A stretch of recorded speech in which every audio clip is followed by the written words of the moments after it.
Welcome, everybody, to the Built Different podcast. Bill and I are back with episode 5 of Gold Rush.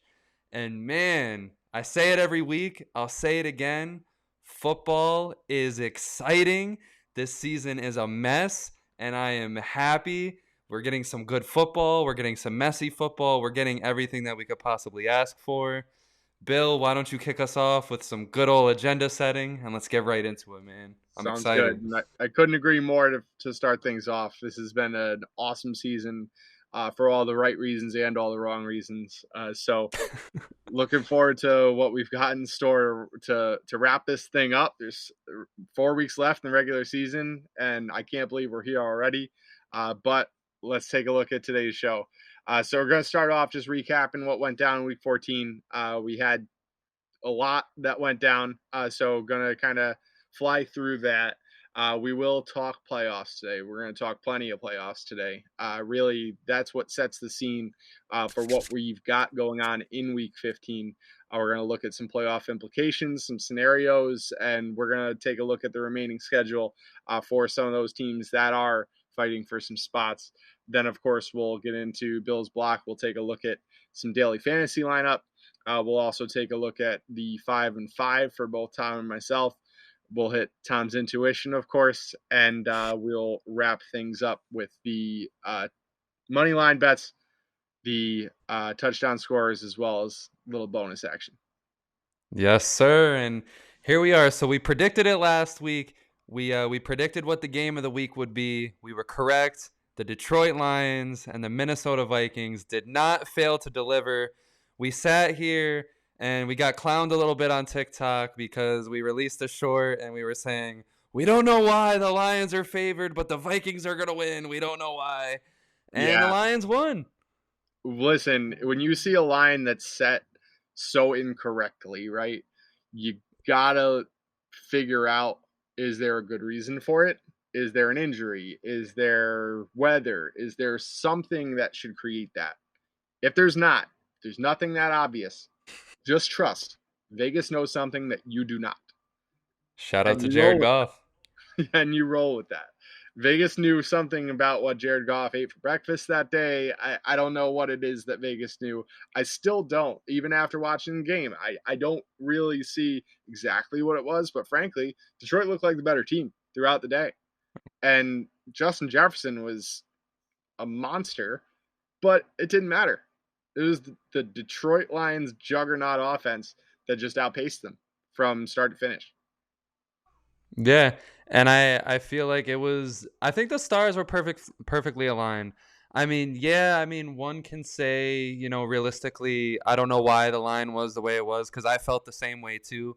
But now kind of looking back on it, it just feels like the stars were just perfectly aligned. The Vikings were coming in struggling a lot on Yeah. defense, a lot more cuz they were putting stats on the screen throughout the game like, "Oh, the Vikings were struggling here." And I was like, "Well, where were all these stats?" We were all so confused as to why the Lions were favorites. But then, as I'm watching the game and I'm seeing all these stats come across the screen, I'm like, okay, this might be a very long day for the Vikings. And it ended up being a very long day for the Vikings. Jared Goff, he goes off. Shout out to that guy again. This is going to be the only shout out this time. I'm not going to parade the episode with shout outs. I mean, we obviously are going to talk about it again when we talk about the playoffs because here we are, the Detroit Lions, out of absolutely nowhere. They trade for Jared Goff, and 2 years later, here they are, and it's already reaping the benefits of, it was a win-win trade for both sides. Yeah. Rams get a Super Bowl. Lions maybe have gotten their quarterback of the future. How do you feel about that? Yeah. I mean, he's playing plenty good enough to win football games right now. And not just any football games. Minnesota, no matter how you cut it, is a playoff team. And we're going to talk a little bit more about this. This is a historically weird season for plenty of reasons. One of them is the fact that Minnesota has a negative point differential and is I don't know if it's the worst point differential for any 10-win team through the first 13 games of the season, but if not, it's amongst the worst. And it's very far away from where typical teams are when they're at 10 wins in the season. So they're a little fraudulent, but they're still a playoff team. And Jared Goff went to town on these guys. He was the Dark Knight for all night long, all day long. And it was fun to watch. The Detroit Lions are fun to watch. And I didn't really think I'd be saying that Yeah, a year ago, neither 2 did years I. ago. But I loved the idea of Jared Goff getting a little redemption story in Detroit. I just didn't know that it would happen this fast and this Yeah. quick. And now they got a rookie wide receiver that just came back, Yeah. and he's Jamo, fast. Yeah, Jameson Williams is all of a sudden a weapon. And if you and look at he's their lightning. right, if you look at their receiving core right now, Monter St. Brown's awesome. He's Right, going to be a good player in this league for a long time. Jameson Williams could be awesome. He's one game deep, barely played half right. the snaps if he even did. So let's not, put him in the Hall of Fame yet Of or course. anything. But great start. The first catch, touchdown. You can't beat that. That's a Right. good little story in itself. I love DJ Chark. I like Josh Reynolds, who came over with Jared Goff from the Rams. So the chemistry has been there for a long time. They really know each other. And, it doesn't end there. They have Khalif Raymond. They have a lot of talent in that wide receiver room. It's not necessarily the best wide receiver room, but it's one of the deepest. And you got to really like what they have going And the beautiful part about the Lions, and this is my last opinion on the Lions before I'll give an opinion on the Vikings, is that the beautiful part is that this offense, you don't really need to do too much with it in the offseason. there. Retain your guys and go work on that defense. Because now, if you put the same effort into the defense that you put into the offense, now you're talking about a real contender right now. Yeah. Obviously, I'm not gonna sit here and say I see the Lions doing anything crazy in the playoffs. I do think if they make it, they can maybe sneak one or two because obviously they just beat the Vikings. Yeah. So I think the possibility that they can maybe sneak a playoff win. Yeah, I can see it. Their offense is disgusting. If they score 30 points, yeah, they can beat a lot of teams. Yeah. But they get a defense in this offseason. Watch out for Detroit. Yeah, and don't look now, but if they do sneak in, chances are it's as a 7 seed. Meanwhile, Minnesota would be a 2 seed. So Yeah, I could see that. I could see them sneaking one against Minnesota or Dallas. this is it. And I do wonder, maybe this is it. Maybe this is what Vegas saw. They didn't think the Vikings were going to really unleash a whole lot of their playbook against a team that they could very well see themselves going up against. The Vikings didn't need this win that bad. The Lions really did need this win in order to get in the playoffs. The Vikings blowing the game helps the Lions to get in the playoffs. They get to do their learning experience. Maybe they threw the game on purpose a little bit. I don't know, because like if you're the Vikings and I look at the teams that could potentially get in, I would much rather face the Giants, the Seahawks, the Commanders. I do not want to see this Detroit team in any scenario because they're going to be the Cinderella team. They're going to have the team with nothing to lose and everything to gain. I don't. Yeah. I don't So know. one other takeaway on the opposite side of the ball, Dalvin Cook only had 15 carries for 23 yards. They shut Dalvin Cook down, and he was still their leading rusher with 23 yards. But shout out to Aiden Hutchinson. Shout out to Malcolm Rodriguez. And the rest of that front seven, they did a great job. They contained the run. They couldn't contain Justin Jefferson, but they contained him enough where they still won this game, You do that and you do that against a team like the Cowboys? Yeah. As you see, Dak Prescott does have the capability of just falling apart. And I understand Yeah. Tony Pollard and Zeke, great one too. It's nothing like, the Vikings and what they have right now, but Right. Lions, Right. they build off of that. Yeah, if you're gonna make them follow the same blueprint, and you can hold the rushing game not to 23 yards for a leading rusher, Right. but if you Yeah. keep both of those guys at or around 50 yards a pop, then you're gonna force Dak to try and go for 425 yards. That's a different ballgame. Right. If Dak is trying to go for 425 yards, he's probably landing closer to 300 with a couple interceptions. Yeah. So And my apologies. no, that's it. I could see that matchup being a lot of fun to watch as well.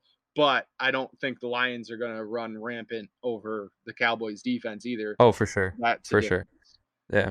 And the last, my last take on the Vikings is I'm not necessarily too worried for him, but at the same time, it's like I'm not seeing what I kind of saw, cuz I know in episode 1 I was sitting here and I said, it's very good to see them winning these close games, but now we're starting to, well, one, they got blown out by the Cowboys, but now they're losing close games. So it's tough. It's tough to see. This is not something that's going to obviously motivate the Vikings. But at the same time, it wasn't, again, I'll always go back to it. It wasn't the playoffs. This is a loss that you can afford. They're well into the playoffs. Figure out your defense, Minnesota. You guys are literally a decent defense away from probably maybe making the Super Bowl, because I think when it comes to the NFC, it's going to be down to the 49ers, the 49ers, the Eagles, the Cowboys, and the Vikings. At the end of the day, one of those 4 teams I think represent the NFC. And for the Vikings to do it, they obviously need to fix this issue, which is their defense. You got a few games to do it.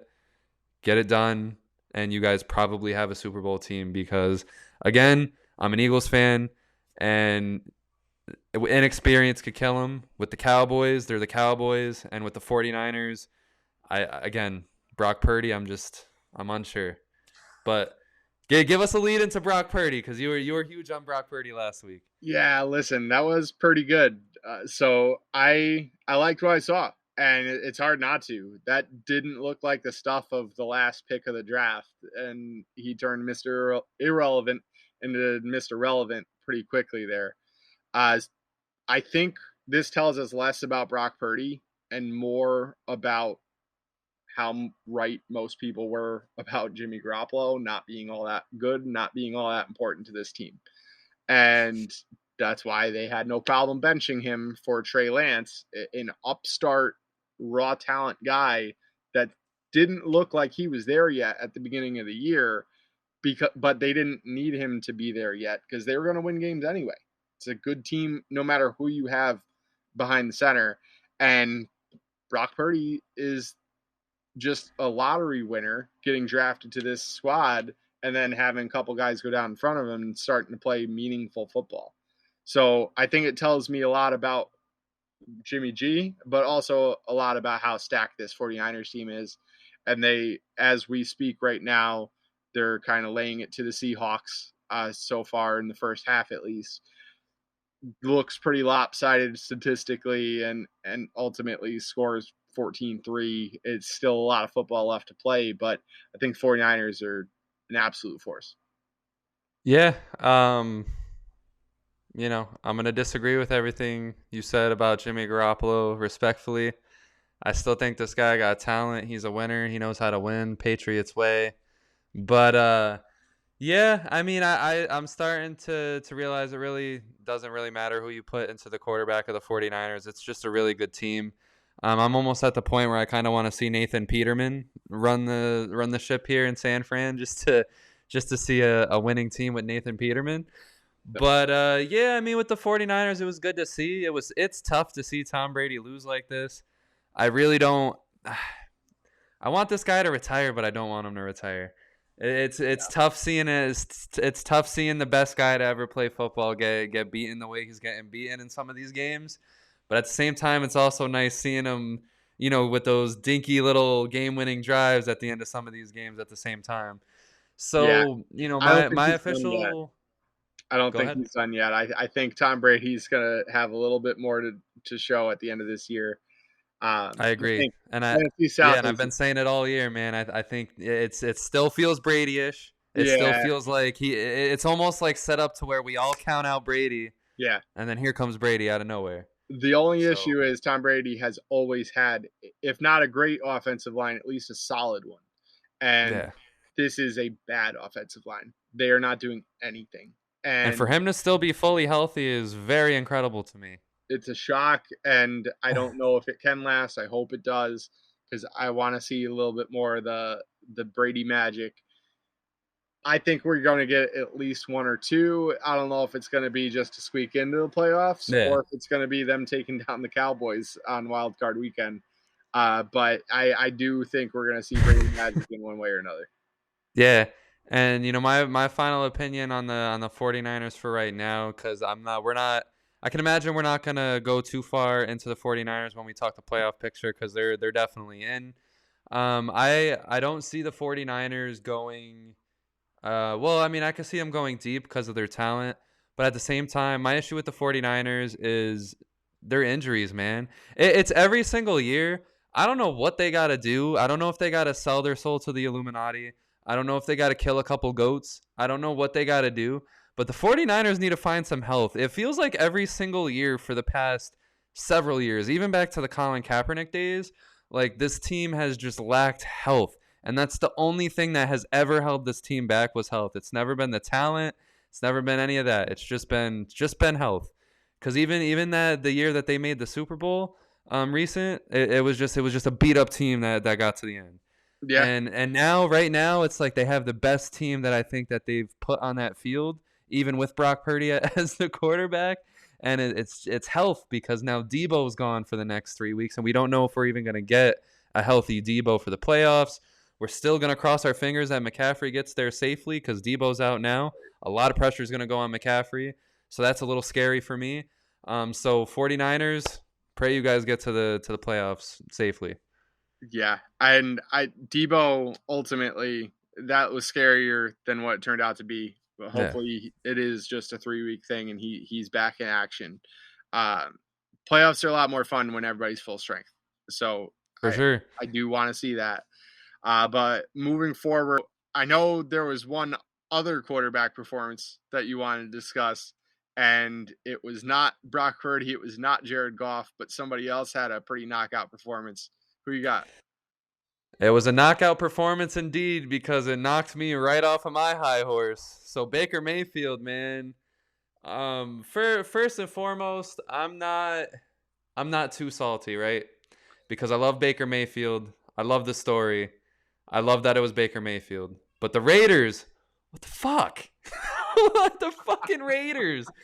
It's almost as if like that whole episode that we did last week was so eerie because we did the whole episode and I'm just like, the Raiders, they're winning the whole episode. I'm just like, all right, here they go. They're about to be one game behind everybody. This is going to be so interesting. I can't wait because now they're going to go into this week with a very, winnable game against the Patriots, a very winnable grudge game that, if they beat the Patriots this week, now they're tied with the Patriots and, they're looking really good.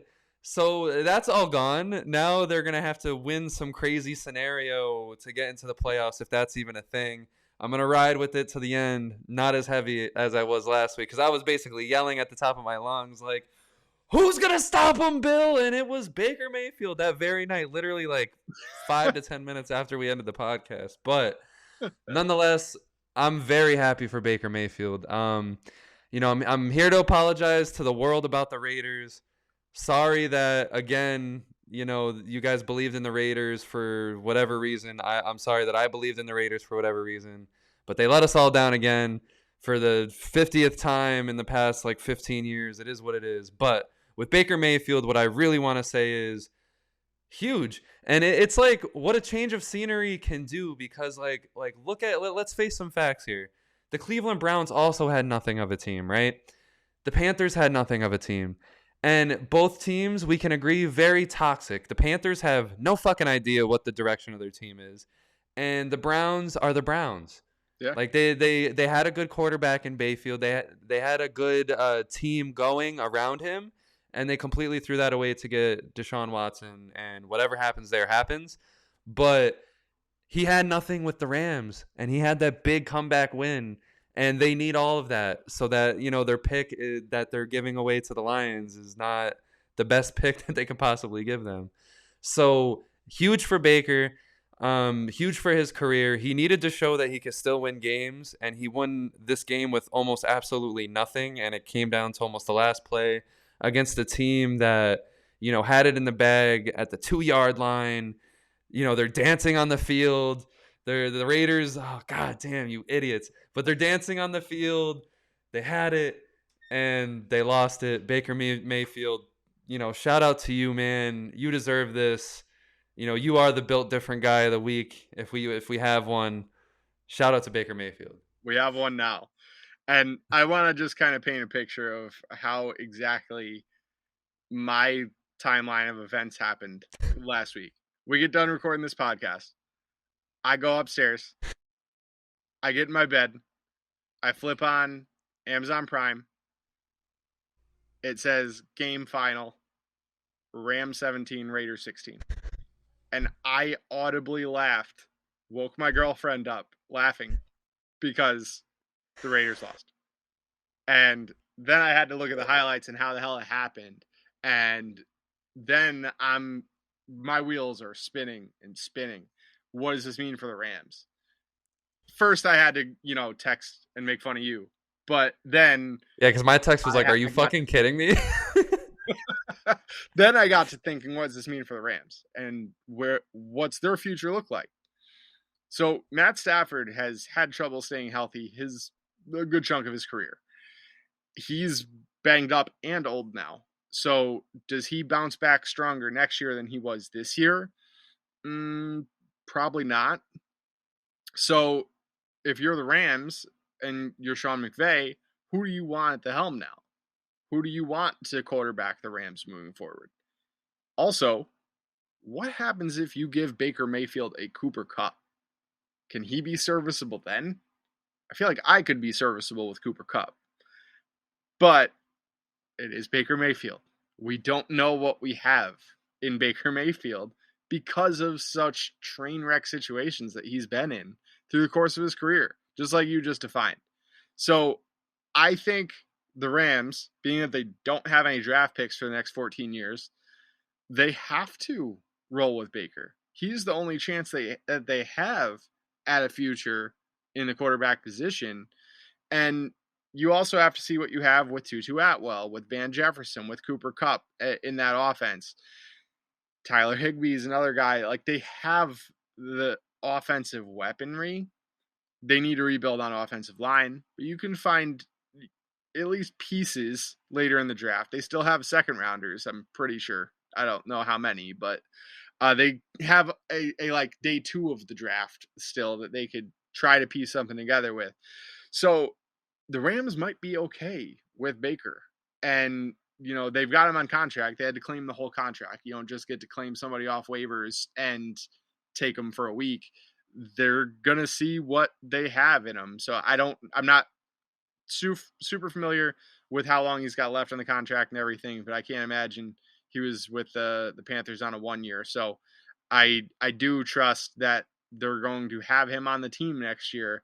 And I think he's starting. I'm guessing Matt Stafford's in a broadcast booth somewhere next year. Wow, you think Stafford's retiring? You think this is it? I think this is it. I think it has to be. I don't think because he had two concussions. He had 2 concussions in like 2 weeks. I would be done. Yeah. I got my ring. I'm out. Right. It's not worth what comes next, right? And yeah, because like realistically, what comes next is that you're either staying with the Rams and you're going down with the Rams again, like you did this year, or you're going to a different team out of desperation. And I don't know. I mean, I still think Stafford got some football left in him, but I just hope he protects himself because that is pretty scary what happened to him this year. Yeah. But I think Baker is perfect for LA. He's cool. He's a cool guy. He is LA. He has the swagger. He has the moments. I mean, that moment was just so Baker Mayfield cool LA, like beat the Raiders, just fuck over the Raiders for no reason at all. Like, just sorry that it had to be the Raiders. Yeah. It's awesome. I love it. Oh, man. Good so quickly, the Titans falling apart. My take on that is just wow. I mean, I know these games don't really matter much for the Titans, but they're making it like they're showing it. It's just like they're not. I mean, they look frustrated, but at the same time, it also looks like they're not trying, and that could hurt them at the end. So they're suddenly only 2 games ahead of Jacksonville. There's 4 to play. It's tough to make up 2 games on somebody with only 4 games to play, but I don't think they need it right now. I don't think they're playing with absolute, utmost, heartfelt, meaningful football. It's not what we typically see from the Titans. I spoke earlier in the year about Mike Vrabel being just an excellent head coach and really getting his guys to get up and play. It's not happening right now. So there is certainly a level of concern. But let me tell you why I'm not as concerned. They're still going to be playing home football in January. They can figure it out then, you know? Yeah. And I think that's definitely, a very good point. I think, for the Titans, if I'm being honest with you, and I think this is maybe an opinion that everybody shares, maybe it's too obvious that nobody has said it yet. I think this is the last year for the Titans window that if there is any sliver of a chance that they can win the Super Bowl, I think this is going to be the last year, and I think that door is closed shut, and they got to move on. They got to try something different. So part of me thinks that they're kind of reserving a lot of their energy right now so that if there is one big last push that they can save all that for the playoffs and go for it. Yeah. I don't know, but they're losing some of these games by a lot to where it's looking like they're falling all the way off the tracks. They got to watch out for Jacksonville, though. I mean, 2 games is not a lot. Or, I mean, it is a lot to make up in 4 games, but you never know, man. It's Doug Peterson. Yeah. He's done crazier shit. I think you're on a little bit of something with maybe they're trying to preserve what they have. I don't know if the window's closed because we don't know what Malik Willis is made of yet. We know exactly what Ryan Tannehill is, and I don't know if the window's technically open with Ryan Tannehill at quarterback. But we'll see if it opens further or if it shuts with Malik Willis. And I really think that happens next year. I think they have to make a change, and you're not going to get a better quarterback than Ryan Tannehill or Malik Willis in a draft with 500 football. And Tannehill is 500 football. He's the Jeff Fisher of quarterbacks. So you're going to end up middle of the pack. You're going to not be able to draft top talent, but you're not going to win a Super Bowl either. It is what it is. And you can accept that with Ryan Tannehill, but you have to make a move for better or for worse. Yo, Jeff Fisher of quarterbacks, man. I love it. So tell us about some Miami, man. That was tough. That was rough and tough. Yeah. And I didn't want you to talk about it too much because I know it hurts. It hurts. But it does hurt. So Miami's in trouble here, and they need to make some adjustments that they haven't shown the ability to make just yet. They came out and they were playing firework football and passing it deep. Tua to Tyreek, Tua to Waddle. Now Waddle's a little banged up. Tyreek literally icing his ankle between routes. It's unreal what was going on during this game. Chargers got healthy. I need to give a huge shout out to the Chargers here because Herbert looked really good. And I will circle back to when I talked fantasy earlier in the year. It's saying Miami's a defense I want to target. It's a defense that you can really produce against. So we'll see just how much Herbert pulled everything together here, if he's going to be resurgent and finish this year super strong and be back to, Pro Bowl level, the Hall of Fame quarterback that everyone's declaring him as before the year started. But either way, great week for Herbert, great week for Mike Williams, great week for the Chargers all around. I like that Miami was able to shut down Eckler pretty good. I like that Tyreek was able to battle through injury. Outside of that, not much to like about that game. And I walked into that game saying we needed to run the ball. We didn't run the ball. I walked into that game saying we need to get some shorter passes and let these guys run with it. We didn't do that either. And there were some drops. I don't think it was all Tua, but clearly not a great Tua game. I think he was a few feet off of some passes that he's normally on the money on. And this offense is designed in a way that you can't be a few feet off. I need Miami to make some adjustments. And until they do it, I don't know if Miami is going to do enough to make the playoffs. Because what seemed like a certainty for a little while is all of a sudden very up in the air. And going into Buffalo to play maybe in some snow this weekend, a little scared for the Dolphins. Yeah, man. I mean, when it comes down to the Dolphins, that was scary, man. Tua was like 5 completions for like 18 throws at one point. Just wasn't nothing was clicking. It's Yeah. just not what you want to see. I mean, because yeah, there's a game where the team struggles, but then there's just a game where just nothing clicks, offensive and defensively. I mean, yeah, you like that they shut down Eckler, but it just felt like nothing was working. Herbert, yeah, I like that he lit it up. I think this was a win that saves their season in a way. They definitely needed this win. Better late than never to make this push to the playoffs with the Jets and the Patriots kind of falling off a little bit as I predicted. I mean, I also predicted the Raiders would beat out the Chargers, and here we are. But the Chargers, they're definitely they're a threat if they can keep their health. But with Miami, my thing always has been this year is that it just feels like every time they get everything together where everybody is healthy and everything, and then they're just not. There's always like a piece missing with Miami, and it's just the unfortunate thing because hopefully I'm not writing them off or anything. I'll never write off Miami because I still love the blueprint with Tua throwing the Waddle and Hill. They got a good offensive line when it's healthy, and then their defense, I believe, can get it done. Given specific scenarios.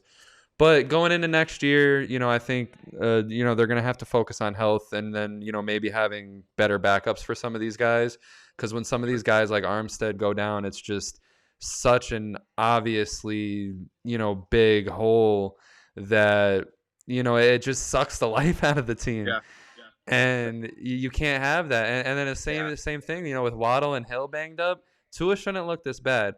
And No. I'm not taking this as a hit to Tua, but there has to be something better for him there. There has to be something because he shouldn't be 5-18 at No. all. And, And and he finished it's 10 of 28. It's yeah, the 5 of 18 was eye opening in itself, but even the final line, man, 10 of 28 is not what you're looking it's for. it's scary, and it's just like it almost feels like there was just nothing there for him. Yeah. I'd have to go back and really watch that game play by play to see if it was either Tua or if it was the schemes that were run or if there was just nothing there and he was trying to make something happen. But yeah, I mean, I don't know. So something is broken there. Yeah. But like I said, it's the unfortunate thing with Miami where they just haven't had it all together at one Yeah. point this season, and when they have, or my bad, I should go back and say they haven't had it when they needed it the most. And coming down this stretch, it seems like they may not have everything together. But again, this is another situation where I hope Miami can go just like San Fran. I wish you Yep. guys the best of luck, and I wish you guys nothing but health because you guys are an exciting team that I Yeah. think can really make some noise, just like the 49ers, but health.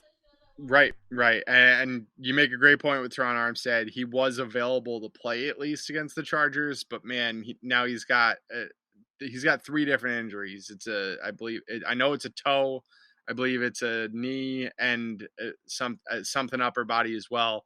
It's not looking great for Teron Armstead. The guy is tough as nails, playing through three injuries, and everybody's banged up at this time of the year. So every guy on that field is tough as nails, but some are just a little tougher even.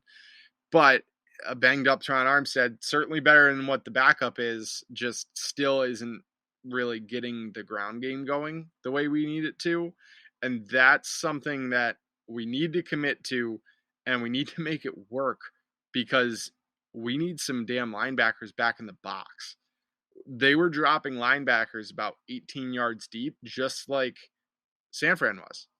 And that's 2 weeks in a row that Tua just didn't look himself because A, you're playing a respectable defense, which we weren't doing Right. for the weeks prior. And B, they figured it out a little bit. They know the depth of the average depth of target for Tua, and it's almost all the throws are in the same areas. So And you just it's going drop to be linebackers huge. back, and it's a lot harder to dink it over their heads.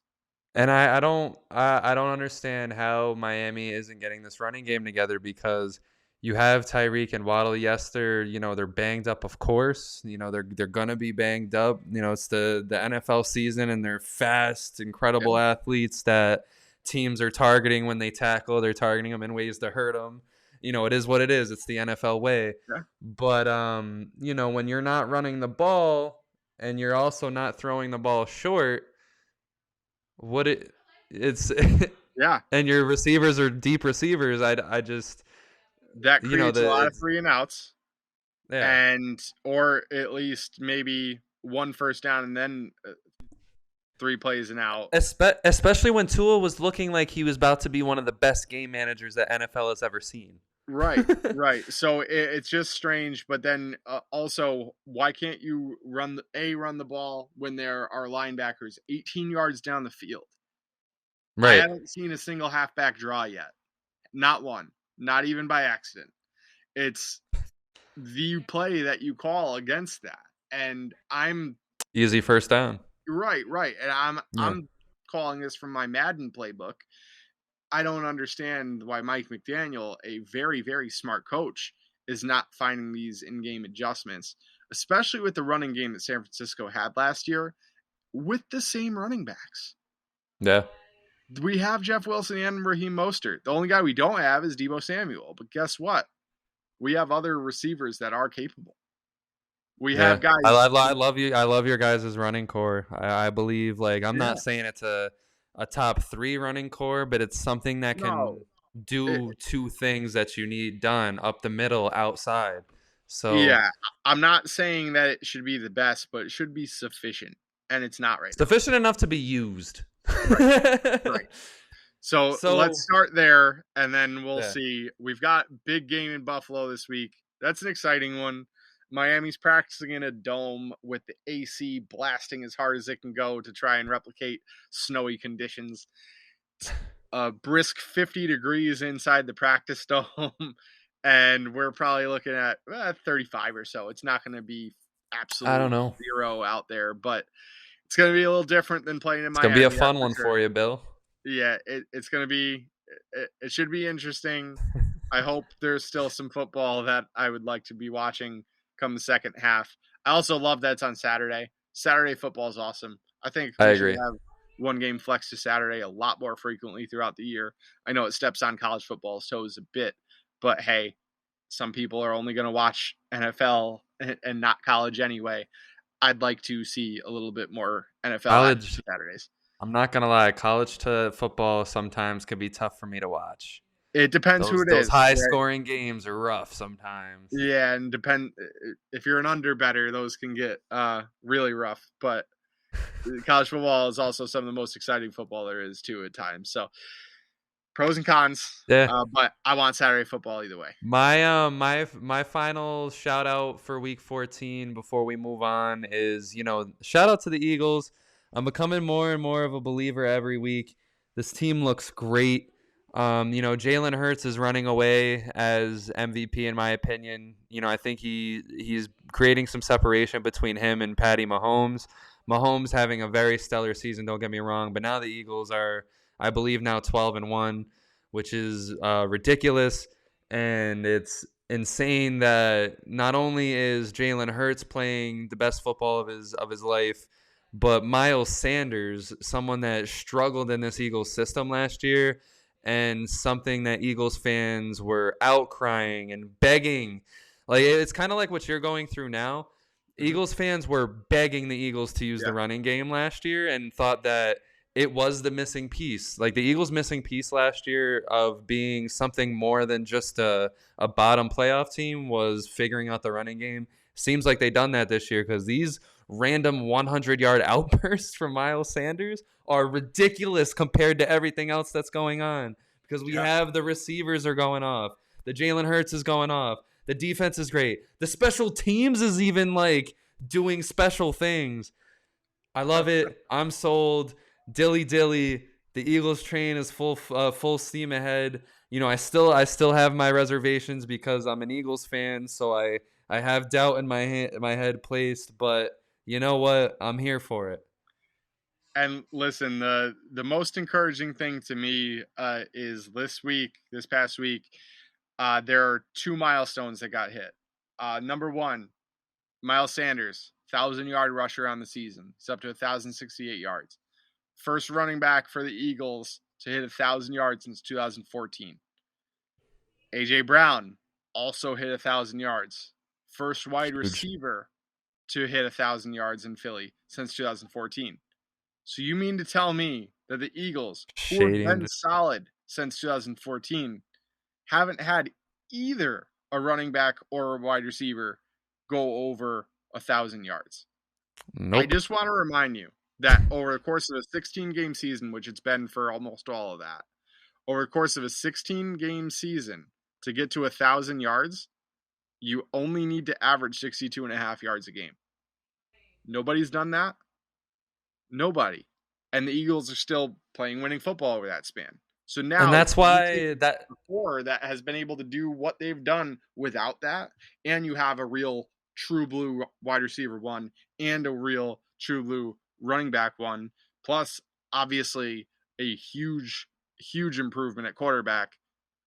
Life is good in Philly right now. I'll say that. It is, man, and that's kind of what makes me nervous about this Eagles team. Is like you said, it's been a while.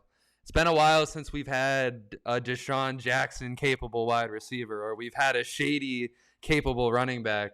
So, it's different because the teams that we've had since then, like you said, we've had some good teams, but we've had some messy teams that just got the job done here and there. And I thank the fucking Lord for making Nick Foles a thing and putting Nick Foles on this earth, because any Eagles relevancy since then has been him, and then a very small touch of Carson Wentz, and now Jalen Hurts. So, shout out to the Eagles. That's out to the Eagles. I can't wait to see what happens. I'm scared, but optimistically scared. So let's talk some playoffs. I want to first kind of set the scene here. So we have, for the AFC to start off, Kansas City is currently up there with Buffalo. One of them are pretty much guaranteed for the number one spot. We have the Bengals and the Titans, who are essentially locked into playoff positions. Whether or not Bengals take the division or not remains to be said. But Titans are pretty much taking theirs and likely to end up as the number 4 team in the AFC. The Ravens basically need one more win to lock in. Lamar Jackson being banged up. Who knows when they're going to get it? Tyler Huntley being banged up.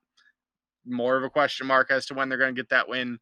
But the Ravens should be in the playoffs as well. So essentially we have 5 teams locked in. Very similar to the NFC, which I'll circle back to in a minute. So that means we have 2 spots up for grabs. And we have Miami with 8 wins. And then we have the Patriots, the Chargers, and the Jets all with 7 wins.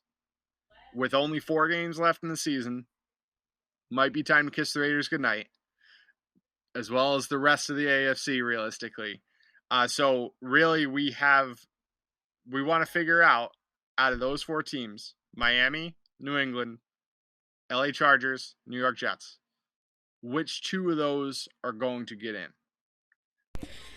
I mean, I think at this point it's quite obvious, Dolphins and Chargers, right?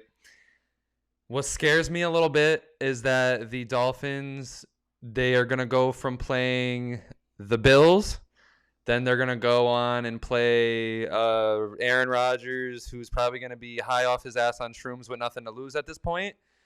And then he's going to go and face the Jets and the Patriots, who very well could be at that point in a position where either one of those 2 teams are going to be playing for their life. So that's the thing that scares me about the Dolphins, but I do think they pull it off because I just trust the Dolphins. Let's walk through that. But I'm scared. And what do you feel happens with? So first off, they need 3 wins to clinch. If they get 3 of these wins, they're pretty locked in. I think they get 2. I think they get 2 for sure. I think 1 comes from Buffalo or Green Bay, and 1 comes from the Jets or the Patriots. I don't think they're going to get both of the Jets and the Patriots wins. I think they get 1, and then I think they'll obviously get the win against Green Bay. But I don't know. I think this Dolphins and Bills game is going to tell us a lot of the story of what's going to happen for the rest of the Dolphins season, because what can happen is that if the Bills go in and they absolutely smack the living crap out of the Dolphins, I feel like this could take a lot of the wind out of the sails for the Dolphins, where, again, here comes Aaron Rodgers out of nowhere, and we all know what Aaron Rodgers can be capable of in a game that means absolutely nothing. And then now we're looking at the Dolphins fighting for their life against the Jets and the Patriots, who, again, the Jets, they're facing the Lions and the Jaguars, and then they're going to be facing the Seahawks and the Dolphins. It could happen for the Jets. The Jets could very much be in a position up until that point. But again, it's the Dolphins. I trust Tua. I trust that whole team. I trust them to get it done. I think they win 2 out of these last 4. They get in. I know they need 3 to clinch. I think 2 will get the job done. And then the Chargers, I just think everything is coming together at the right time for them. I know I counted them out earlier in the season, but I just think I just didn't think that the health was going to come back at the right time. But the health is coming back at the right time, and it seems like it's sticking this time. So when they're facing the Titans that are falling apart, the Colts that have fallen apart, the Broncos that are dead in the water, and the that is the Rams. LAR is the Rams, right? Yeah. Yeah, I'm horrible with these abbreviations. But the Rams, when they're facing those 4 teams, I think it's set in stone that the Chargers are one of these teams. Hey, maybe they blow it, but I don't see it against these 4 teams. So I think the Chargers, set in stone. I put them up there, and it's going to be a dogfight with these other 3 teams. But with the Patriots, rest of their schedule, I can't see it. And I think it comes down to the Jets and the Dolphins. I see the Dolphins edging out the Jets because with the Jets and everything they got going on, especially if they're going to throw Mike White in with some broken ribs against the Lions, don't know. Even though I'm gonna do something crazy at the end of this podcast, but I don't know. So I think I believe you're probably right. I hope I didn't scare you too much, Bill, with those analogies. No, that's all right. The Chargers, I think, are the one team that I'm locking into the playoffs. Like you said, I think that schedule, playing against Titans is no small task, but it's a winnable game. And then you get Colts, Broncos, Rams. You are gifted 3 games that I do think the Chargers find a way to blow one of those, but I think they come out 3-1, and I think that's plenty to get in. Yeah. The Dolphins, I think you're a little wrong on the outcome of this Bills game and how it can really set the scene for the rest of the season. I do think it means something whether or not they get blown out or not, but I think kind of just the opposite. I think a heartbreaking close game loss will take the wind right out of the sails of the Dolphins. And I think that's what would be bad for them, is if they lose a close one. If they get blown out, I think that's the closing argument of the giant wake-up call that was this 3 games road trip. And we knew when we set sail for California, when we were going to San Francisco, and then we were going to play at LA Chargers, and then we were going to come back and play to land in Miami for a minute and then fly up to Buffalo. We knew this was going to be hard. We knew that if we got 1 out of these 3, we'd be feeling pretty good out of it. So realistically, I think if we get absolutely destroyed, we're going to chalk it up to, listen, we haven't slept in 3 weeks. We've got jet lag still, and we got punched in the mouth, and we got punched in the mouth really hard. But this is where good teams prove themselves, is if you can get back up from that. I think they're going to have an easier time, just the way that they're built up and the way that Mike McDaniel coaches. And also, if we end up resting some players for the fourth quarter, which we would in a blowout, I think that could be something that really changes the trajectory of the remaining 3 games. I don't know, because I see a close game against the Bills, like a very good competitive close game, as something that the Dolphins would need, win or lose, because after these last couple of weeks, you just want to see your team work. You just want to see your team perform.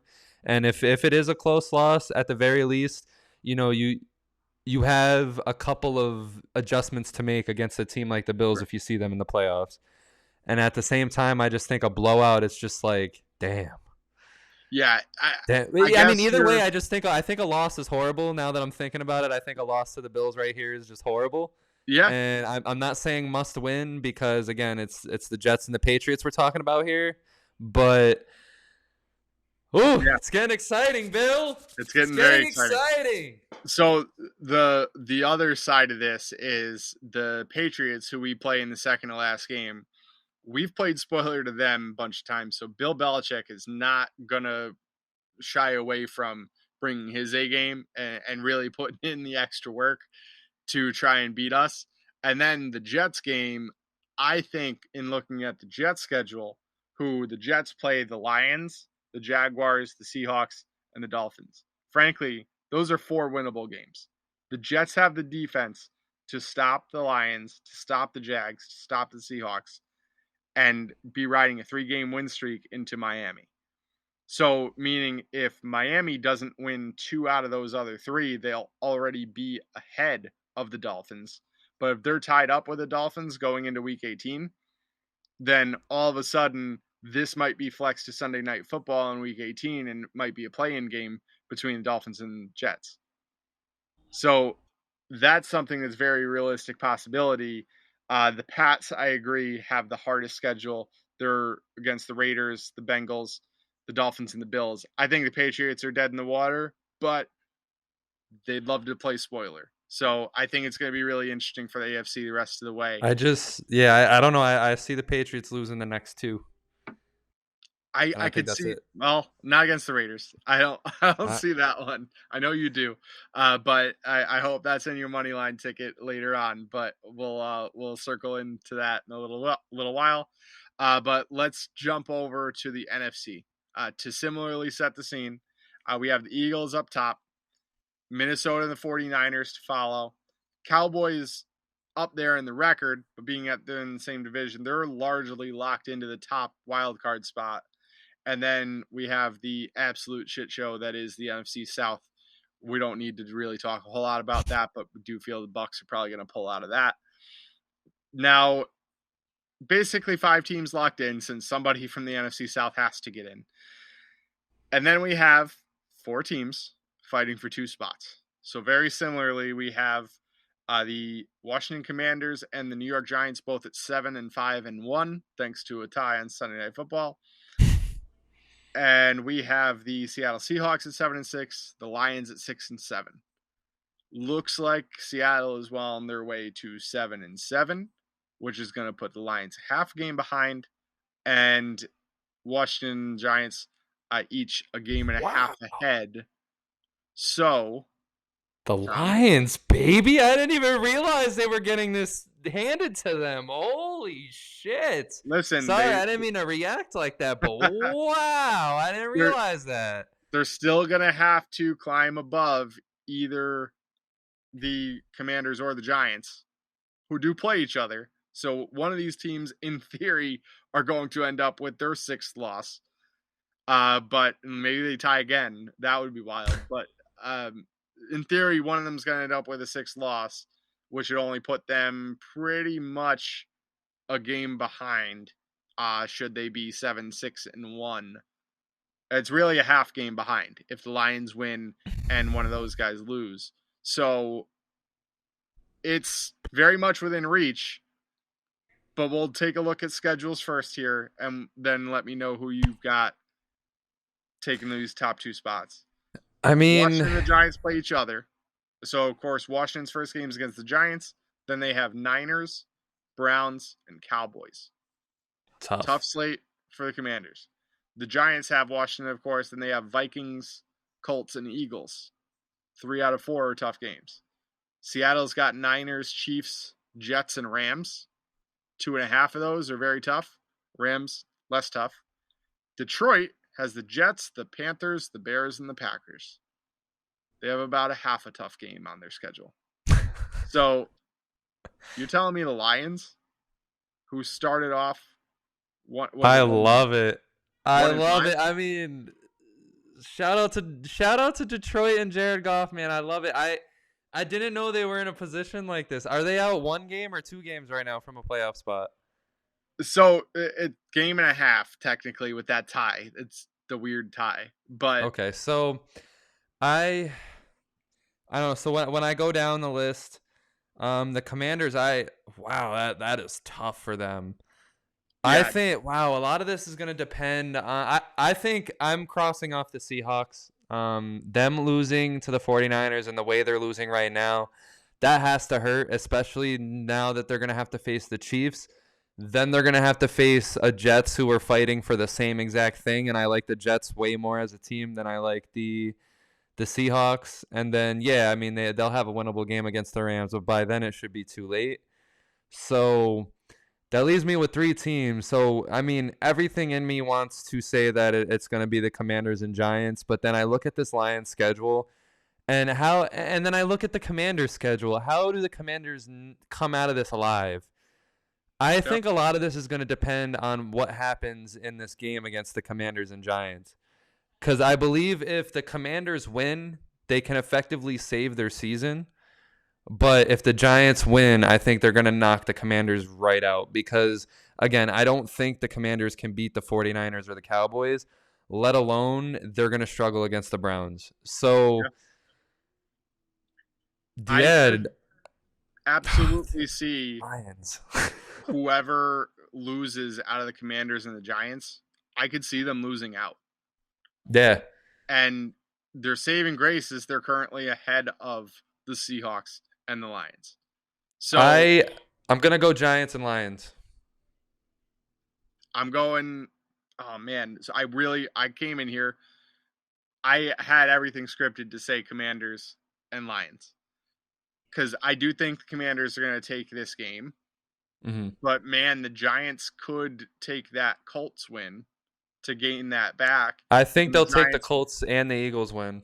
Because the Eagles are going to definitely be resting that last week. They're going to have nothing to play for. There's going to be no reason to put anybody on the field whatsoever. Except to eliminate the Giants in the playoffs.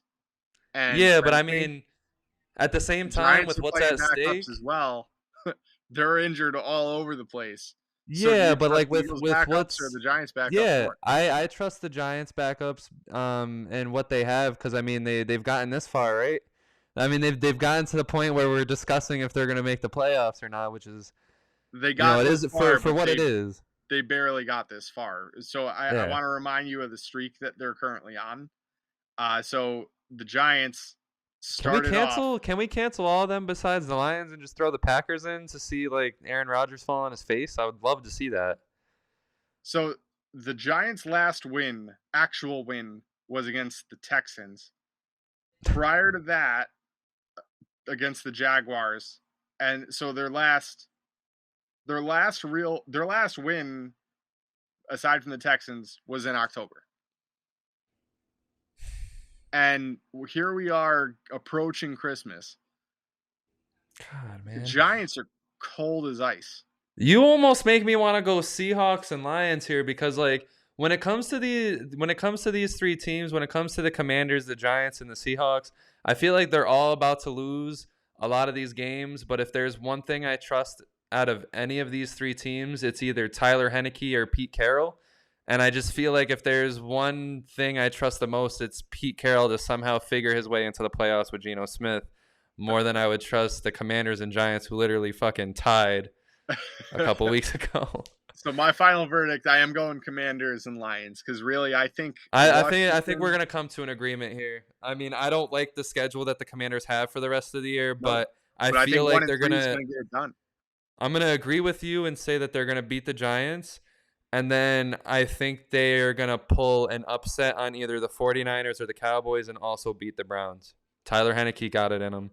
3 wins is guaranteed a spot in that. If that's what you're calling, the Commanders have no chance of missing out. If they go 2-2 in this slate, they're absolutely making it as well. Yeah, so I think 2-2 is what I'm predicting.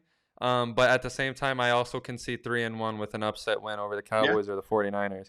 Because with the Giants, I mean, they're just falling apart. I still don't believe in Daniel Jones. I don't think I'm ever going to believe in that guy, even if he's getting 300 yards a game. But, yeah. And the Lions, it's just I can't deny that. They're on such a run right now. I mean, when you, like you said, when you go from 0-5 to what they're doing right now, I can't call that a fluke. I can't call that something that's unbelievable or luck or anything. Like they just beat the Vikings. I'm not seeing them slowing down against the Jets is the hardest game here. Yeah. And then you get the Panthers, the Bears, and the Packers. And by then, I think the Packers, Aaron Rodgers is going to be so far gone and done in that last game of the season that I just think Lions are going to get in there, take care of business, clinch the playoffs, and Yeah. run away with it. Yeah. So, The Lions are honestly my lock out of this group.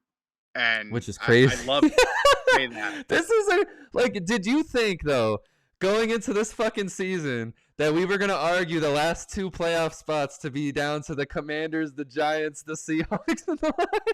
No, I put money on the Seahawks to miss the playoffs at like minus 450 odds or something like that. Oh my god! Because it's like we're Great missing the money, not Packers, the parlayed. Rams, Yeah. like all these the Saints. The NFC South should have had 2 representatives. They're going to have one, and frankly, that one probably shouldn't be in. Then, if you look at the NFC North, yes, I wouldn't have been shocked if it was 2 teams, but it had to be Packers and Vikings, period. Then you look at the NFC West, the 49ers, yes, but the Rams should have been there. There's a bunch of teams that just aren't doing what they're supposed to be doing right now. Then the NFC East is always a question mark. You never know who's going to get in. Never know. I will listen. Eagles and Cowboys don't surprise me at all. But if you told me, but they're the Eagles and Cowboys. You told me the Commanders or the Giants were going to get in as well, I'm on board with it. But for both to be in the running here, that's a wild division. The Lions, though, that's not one I expected. Everything else I can come up with a story for it, but the Seahawks and the Lions, just no way in hell would I expect to be saying they're fighting for a playoff spot, and maybe even a winning record. So, all right, so give us some Bills block then. All right, folks. So Bills block took an absolute hit since recording on Thursday. So this is a live update from Saturday just before kickoff. I did have to pull a huge audible. Had Mike White as a quarterback, obviously inactive. News broke pretty soon after the podcast got recorded. So that's super unfortunate. We were really looking forward to Mike White versus Jared Goff. I thought that was going to really create a tasty matchup for Garrett Wilson as well. Taking those 2 out really didn't have a direct pivot at the same price point. So if you're feeling frisky and you want to try to roll the dice with Zach Wilson, feel free. Just understand that Garrett Wilson hasn't performed quite to the level with Zach Wilson as he has with literally any other quarterback. So I do recommend a pivot. And here's where I went. I'm taking Jalen Hurts, the number 1 dog against Chicago. We talked at a different point where Tom doesn't really feel that Chicago is going to be the great matchup for Hurts. I could see it being a Miles Sanders game. I had him originally as well, had to pivot there as well. I really don't think both are going to produce, so it could be a Sanders day, but there is a chance that they both produce. I think either way, Hurts has a solid floor, but I think he's really breaking the ceiling here. I think he's good for about 30. So really might be the must-have, being that there are a lot of other quarterback matchups that are pretty locked down for the higher talent quarterbacks. And then you're looking at some tougher matchups for the value plays. So I don't really like it as much. Outside of Zach Wilson's matchup, that's great. But again, I can't trust Zach Wilson at all. For running backs, going Tony Pollard for sure against Jacksonville. It is a great matchup. I think he'll score quite a few. Really, I'm banking on 2 touchdowns there. I also have Isaiah Pacheco. Pacheco going up against Houston. That's the matchup everybody wants from a running back standpoint. Understanding it was a close game last week against the Cowboys. I don't think they get up for another one against Kansas City. I think they run away with it, and Pacheco does a lot of the late damage, particularly rips off a few chunk plays, should score well. For receivers, going Christian Kirk as my top guy against Dallas. Really, Trayvon Diggs may cover. It doesn't scare me much. May shadow, rather, but doesn't scare me a ton. Dallas gives up a pretty average amount against the receiver, but I do think if this turns into a boat race, Trevor Lawrence does have the ability to step up, keep this a close game. He's shown that in 2 of the last 3. So I think Christian Kirk should produce.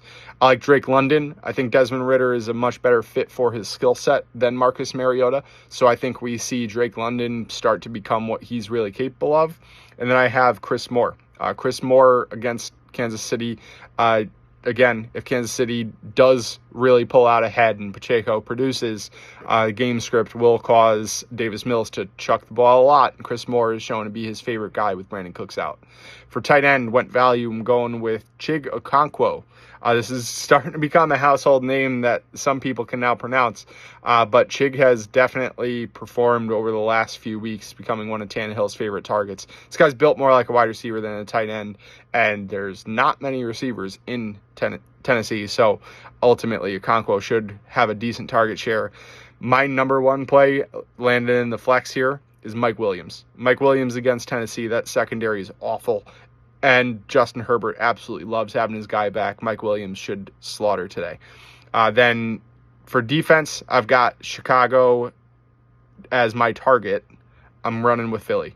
Philly should have several sacks. Justin Fields likes to run into sacks, even if it's a 1-yard sack and doesn't mean as much to the game. That's fantasy points. So understanding that, it's worth paying up for Philly. That wraps up Bill's block. Good luck, ladies and gentlemen. Win some money. Tom, over you for Tom's intuition. Yes. So I'm not gonna hit you guys with 3.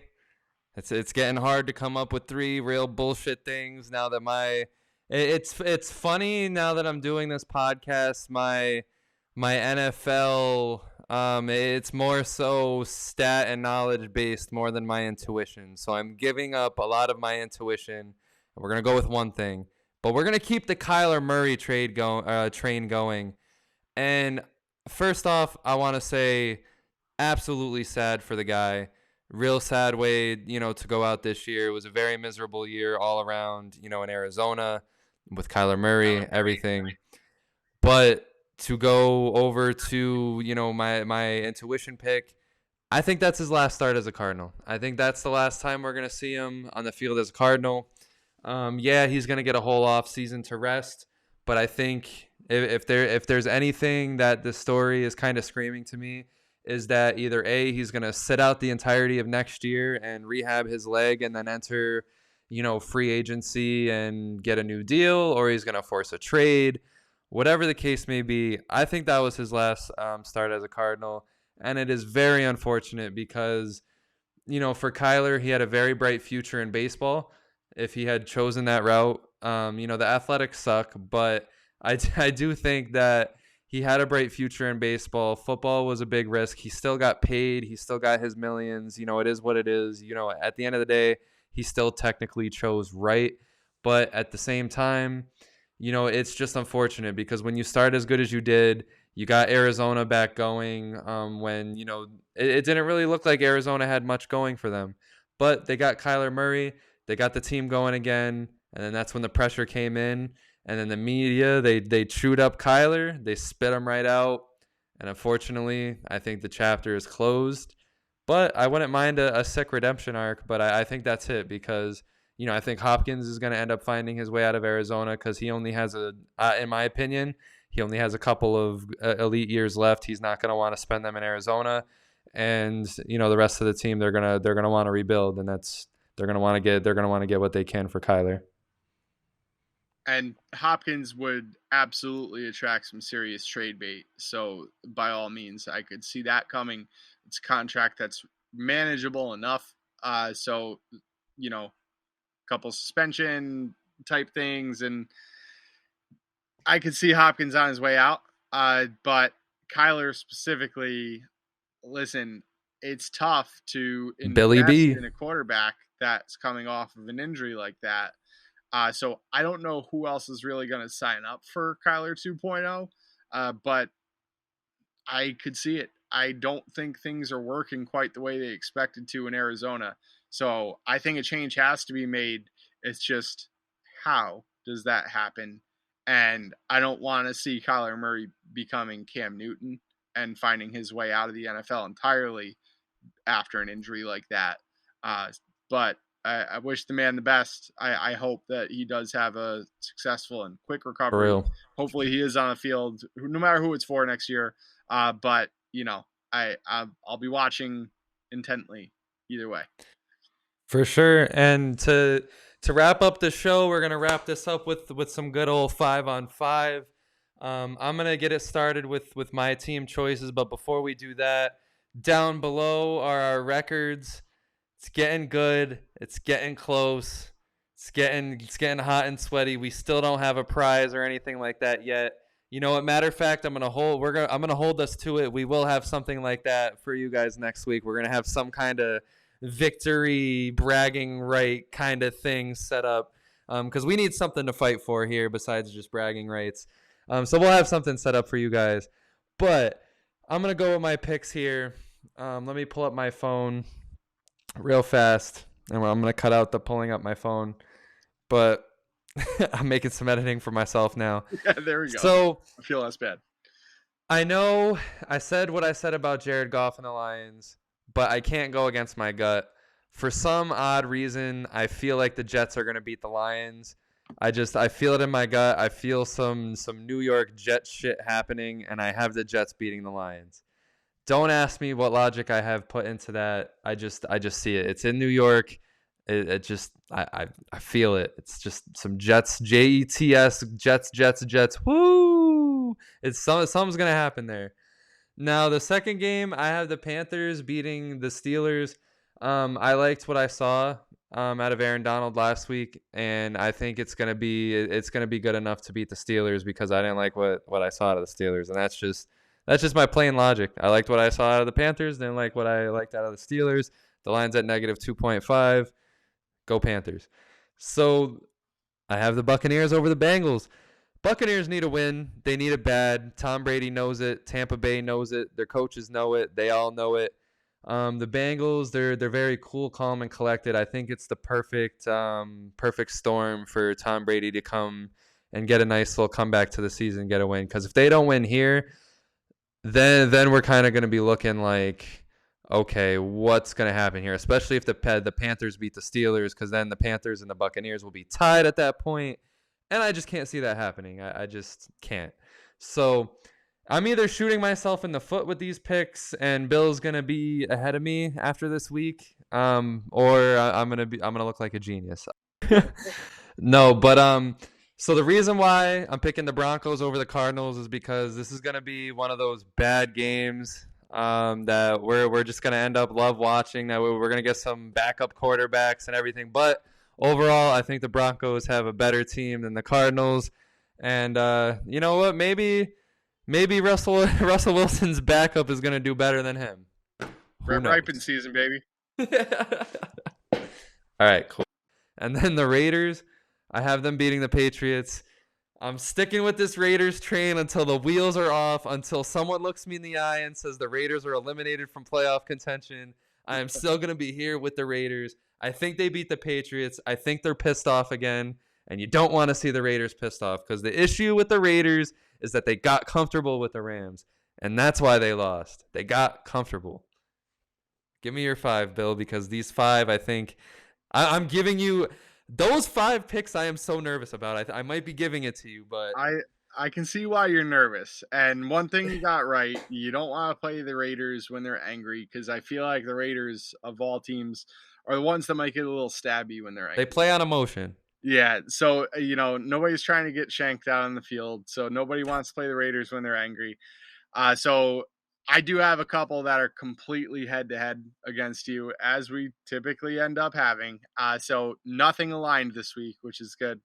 I've got the Lions over the Jets. So I do trust this train. It's too much momentum, too much drama with New York. I think the matchups, I think the Lions end up putting up more points than the Jets are capable of putting up. And the one thing that the Lions did better last week on defense is they shut down Dalvin Cook. If they can shut down Dalvin Cook, then I think they can shut down Bam Knight. I think they can shut down the Jets' run game, which has primarily been their main source of offense. So I got the Lions over the Jets.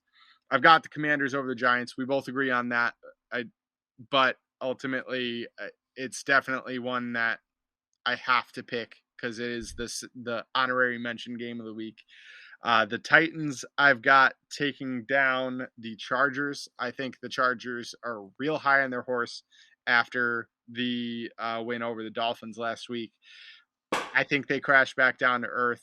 I think it's going to be a very high scoring affair. But Chargers can typically get run on. They've been very stingy against the run recently. So again, I think they're just going to get a little overconfident here. They're still banged up. Those injuries have to catch up on them on the defensive side, even though the offense is now healthy. I think Derrick Henry has a huge day. I've got the Patriots over the Raiders. And should that happen, I get to look you in the eyes next week and tell you that the Raiders are out of the playoffs. And I've got the Browns over the Ravens. I think Deshaun Watson starts airing it out a little bit more, and Browns press conferences have said as much. Beyond that, I think the Ravens just aren't cut out to win without Lamar Jackson. So Tyler Huntley gets the start, or Anthony Brown does if Tyler Huntley can't complete concussion protocol. But either way, I don't think the Ravens are going to have what it takes. I don't think they're built for it without Lamar. So I do have the Browns pulling it out. That said, I don't think Nick Chubb has a good game at all. I think Nick Chubb ends up with single-digit fantasy points yet again. So feel free to take some under props as my bonus bet under the rushing yards on Nick Chubb, wherever that might be. Realistically, if you want to bump it down, if you are able to, I could see him getting under 60 yards.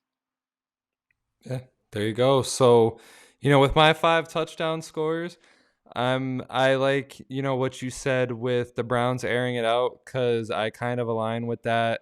I think week over week, we're going to continue to see Deshaun Watson improve. We saw that, the last 2 weeks.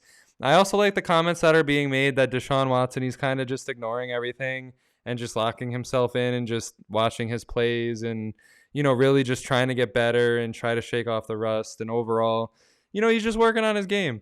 And I think that's going to translate into an Amari Cooper touchdown. So that's my first touchdown there. Second, I have a double Raiders pick. So this is either going to shoot me in the Raiders are either going to shoot me in the foot one last fucking time, or we're going to carry a little bit more Raiders momentum here. I think, the Raiders, they're angry. They're going to play on those emotions. I at least think I'll get the Jacobs touchdown. He's been consistent. We'll see about Devontae Adams. The Titans, I think Derrick Henry is going to find his way into the end zone. It's just simple as that. I don't really have no explanation. It's Derrick Henry. And then the Eagles, I disagree with you on Jalen Hurts having a good game. I think Jalen Hurts is going to relax a little bit more because I think the Eagles see what I hope, everybody else sees. And it's that we got to protect Jalen Hurts at this point because the Eagles are 12-1. It's almost set in stone that we're going to be first and that we're going to get the bye. We're going to get some extra rest. And we can't afford to have Jalen Hurts, doing all this amazing stuff that he's doing and risking injury. I think he's going to relax a little bit. I have Dallas Goedert for a touchdown because Dallas Goedert is his easy target when he's making easy throws down the field. And Dallas Goedert, I feel, finds the end zone, and that is my 5th pick for touchdown scorers.